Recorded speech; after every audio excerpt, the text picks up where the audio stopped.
Assalamualaikum warahmatullahi wabarakatuh. Alhamdulillah rabbil wassalatu wassalamu ala asyrafil anbiya'i wal mursalin wa ala alihi wa sahbihi wa ajma'in, amma ba'du. Pertama-tama puji dan syukur marilah kita panjatkan kehadirat Allah Subhanahu wa taala yang telah melimpahkan rahmat dan hidayahnya kepada kita semua sehingga saudara dan saudari sekalian bisa mendengarkan ceramah singkat saya ini dalam keadaan sehat walafiat.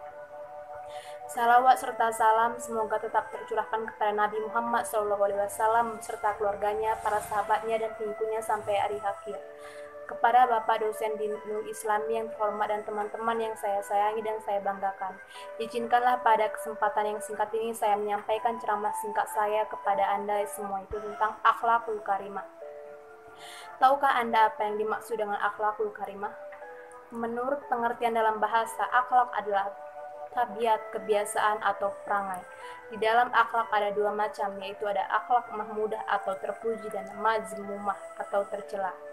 Tentu yang dimaksud dengan akhlakul karimah tidak lain adalah akhlak mahmudah, seperti yang difirmankan oleh Allah Subhanahu wa taala dalam Al-Qur'an surah Al-Qalam ayat 4 yang berbunyi, wa innaka la'ala khuluqin azim, artinya sesungguhnya engkau Muhammad berada di atas budi pekerti yang agung. Dari firman Allah tersebut dapat kita simpulkan bahwa kita sepantasnya menjadikan Nabi Muhammad sebagai panutan karena akhlaknya yang sangat terpuji. Sebagai contoh, pada zaman Rasulullah dulu ada orang buta di pinggir jalan yang hobi sekali menjelek-jelekkan Nabi Muhammad. Akan tetapi Nabi malah sering sekali memberikan makanan, bahkan mengerti si buta tersebut sampai Nabi Muhammad SAW wafat. Kemudian sahabat Nabi Abu Bakar bertanya pada Aisyah, "Hei Aisyah, amalan apa yang bisa dikerjakan oleh Nabi tetapi yang belum aku ketahui?" Aisyah pun menjawab, "Nabi sering memberi makan pada orang buta yang ada di pinggir jalan." Tanpa pikir panjang, Abu Bakar segera menemui orang buta tersebut sambil membawa makanan.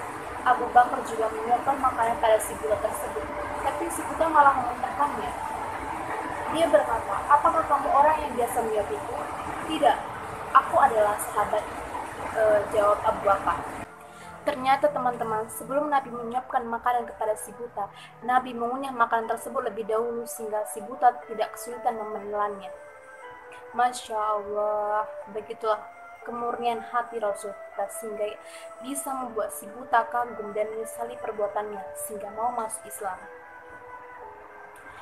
Memang dalam kehidupan sehari-hari, akhlakul karimah sangat penting karena menentukan kehormatan seseorang. Mari kita pikir sejenak. Bagaimana sih kita memperlakukan tetangga kita yang ketahuan mencuri ataupun membunuh?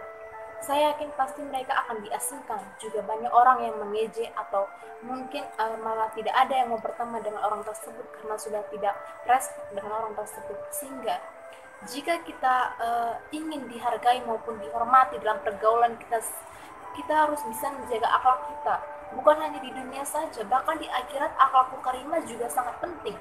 Berdasarkan sabda Nabi Muhammad SAW di dalam hadis yang diriwayatkan Abu Daud, yang artinya tidak ada yang lebih berat ditimbangan amal daripada budi pekerti yang terpuji. Bahkan dalam pergaulan atau di masyarakat saja, kepada orang tua atau orang yang lebih tua kita harus bisa berakhlak yang baik. Coba kita renungkan bersama bagaimana perjuangan kedua orang tua kita dari melahirkan, membesarkan, dan mendidik kita hingga orang tua kita kembali ke pangkuan Allah Subhanahu wa taala. Maka pantas sekali jika dalam hadis nanti berbunyi, ridho Allah ridho waliyadin, artinya ridho Allah tergantung ridho orang tua. Menurut hadis di atas dijelaskan bahwa jika anak tidak dapat patuh dengan orang tuanya, maka anak tersebut kehilangan ridho dari Allah. Islam menempatkan kedua orang tua ke dalam posisi yang sangat mulia. Dua emas menunjuk Uhud, dibanding pengorbanan orang tua kita, maka lebih berat pengorbanan orang tua kita. Subhanallah. Mereka memang orang yang paling berjasa kepada kita, betul tidak?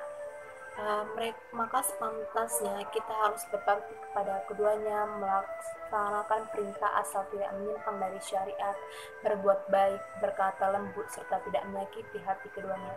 Bagaimana yang sudah meninggal? Yaitu dengan cara menyolatkan jenazahnya, menyambung tali silaturahmi dengan sahabat-sahabatnya, serta mendoakannya. Di dalam surat Bani Israel ayat 24 diterangkan bahwa Rabbil firli wali walidayya warhamhuma kama rabbayani shogiro, yang artinya ampunilah dosaku dan dosa kedua orang tuaku, sayangilah mereka sebagaimana mereka menyayangiku sewaktu aku kecil.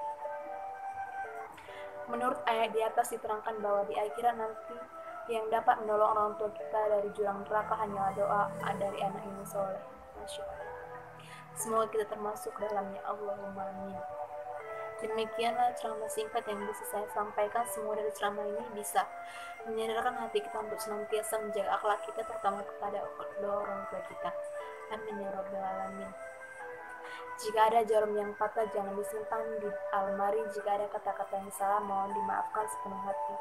Unzur makila wala tanzur makola. Pandanglah pembicaraan, jangan pandang siapa pembicaranya. Wabillahi taufiq wal hidayah. Wassalamualaikum warahmatullahi wabarakatuh.